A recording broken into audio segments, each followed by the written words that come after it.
धानवडच्या माजी उपसरपंचांची गळा चिरून हत्या करण्यात आलेली आहे।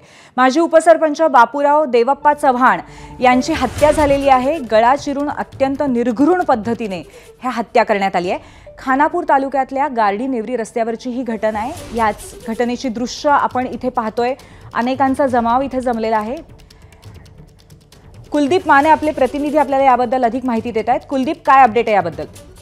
जे ज्यांची हत्या झाली ते त्यांची चव्हाण यांचे हे घाणवड गावचे उपसरपंच असल्याबरोबरच त्यांचं विठामध्ये सोनार सिद्ध ज्वेलर्स या नावानं एक ज्वेलरी दुकान देखील आहे। त्यामुळे या हत्येमागं नेमकं काय, हत्येचं कारण काय हे अद्याप जरी स्पष्ट होत नसलं तरी अनेक कारणं या ठिकाणी सध्या सांगितली जात आहेत।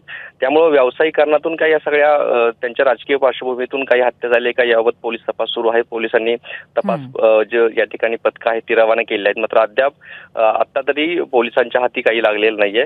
मात्र या ठिकाणी एका गावातील माजी उपसरपंच जे व्यावसायिक देखील आहेत सोन्या चांदीचे, त्यांच्या अशा पद्धतीने हत्या झाल्यामुळे साहजिक खळबळ माजली। पोलिसांनी तपासाची चक्र फिरवण्यास सुरुवात केली।